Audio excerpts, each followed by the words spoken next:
আসসালামু আলাইকুম everyone, welcome back to my channel Lucky's easy recipe.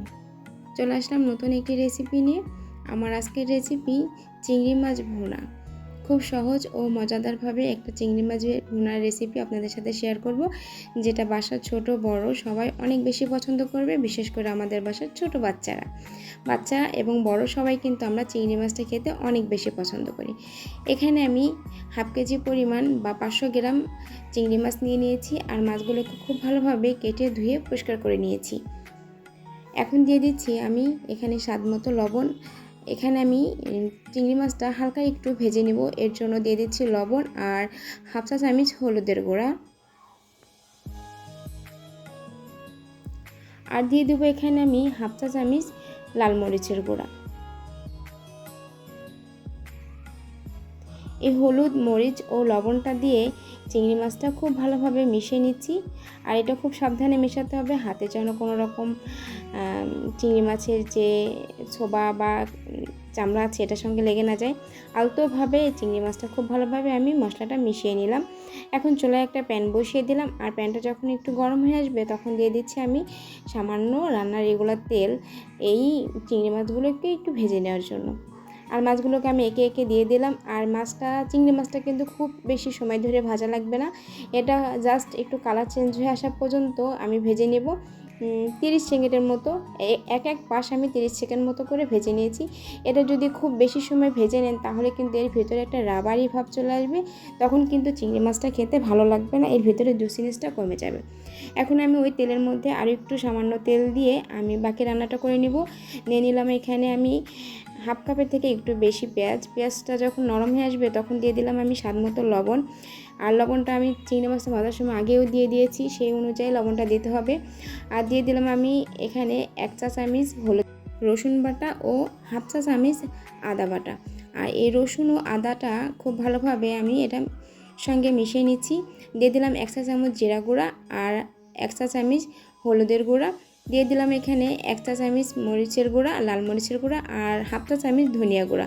এইসব মশলা একত্রে এখন আমি একটু কষিয়ে নিব খুব ভালোভাবে। আর এই কষিয়ে নেওয়ার জন্য এখানে আমি সামান্য পরিমাণ পানি দিয়ে দিলাম, যেন মশলাটা নিচে থেকে পোড়া লেগে না যায়। আর যেহেতু গুঁড়া মশলা দিয়েছি, গুঁড়া মশলা দেওয়ার পরে পানিটা দিয়ে দিতে হয়, তাহলে গুঁড়া মশলাটা খুব সহজেই পড়ে যায়, এতে করে টেস্টটা নষ্ট হয়ে যাবে। মশলাটা খুব ভালোভাবে কষিয়ে নিতে হবে ততক্ষণ পর্যন্ত যতক্ষণ এর তেলটা উপরে ভেসে ওঠে। আমার মশলাটা খুব ভালোভাবে কষানো হয়ে গেছে। এখন দিয়ে দিচ্ছি আমি 2টা টমেটো, আর এই টমেটোগুলোকে আমি কিউব করে কেটে নিয়েছি।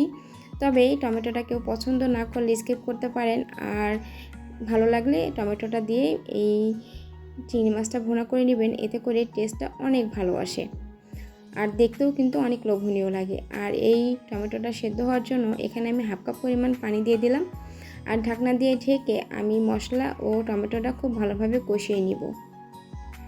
কারণ চিংড়ি মাছটা রান্না করতে খুব বেশি সময় লাগে না, মশলাটা খুব ভালোভাবে কষিয়ে নিলেই চিংড়ি মাছটা রান্না হয়ে যায় প্রায়। এখানে আমি দিয়ে দিলাম কাঁচামরিচ ফালি। এখানে 7-8টা কাঁচামরিচ আমি ফালি করে কেটে নিয়েছি। তবে কেউ চাইলে শুধু লাল মরিচের গুঁড়াটা দিয়েও এই রান্নাটা করে নিতে পারেন, অথবা শুধু কাঁচামরিচ ফালিটা দিয়েও রান্নাটা করে নিতে পারেন। আমি দুটোই দিলাম, এতে করে টেস্টটা এবং কালারটা দুটো ভালো আসে। মশলাটা কষানো হয়ে গেছে, টমেটোটাও খুব সুন্দরভাবে সেদ্ধ হয়ে একটা গ্রেভিতে পরিণত হয়ে গেছে। এখন দিয়ে দিচ্ছি আগে থেকে যে চিংড়ি মাছটা ভেজে রেখেছিলাম সেই মাছটা। এই মাছটা দিয়ে মশলাটার সাথে খুব ভালোভাবে মিশিয়ে নিব কিছুক্ষণ।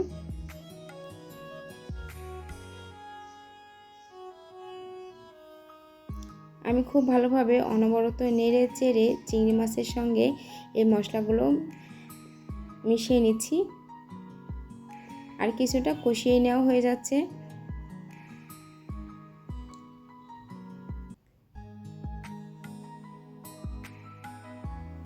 চিংড়ি মাছটা কিন্তু আমাদের বাড়ির সবাই অনেক বেশি পছন্দ করে, ছোট বড় সবাই। আর এটা রান্না করা কিন্তু অনেক সহজ, আর রান্না করতে সময়টাও অনেক কম লাগে। যখন চিংড়ি মাছটা খুব ভালোভাবে আমি মশলার সাথে কষিয়ে নেওয়া হয়ে যাবে, এখন দিয়ে দিচ্ছি আমি এখানে নর্মাল তাপমাত্রার পানি। তবে এখানে একটু হালকা গরম পানিও দিতে পারেন, এতে করেও এর টেস্টটা ভালো থাকে বা কালারটা ভালো থাকে। এখন আমি যে পরিমাণ ঝোলটা রাখতে চান ঠিক সেই অনুযায়ী এখানে পানিটা দিবেন। আমি এখানে খুব একটা বেশি ঝোল রাখবো না, ঝোলটা শুকিয়ে নেব, এই জন্য 2 কাপ পরিমাণ পানি দিয়েছি। পানিটা দিয়ে আমি আমার পছন্দ মতো ঝোলটা আসা পর্যন্ত পানিটা শুকিয়ে নিব। আর পানিটা যখন আমার পছন্দ মতন হয়ে আসবে, পানিটা শুকিয়ে আসবে, তখন দিয়ে দিচ্ছি আমি এখানে 1 চা চামচ জিরা গুঁড়া।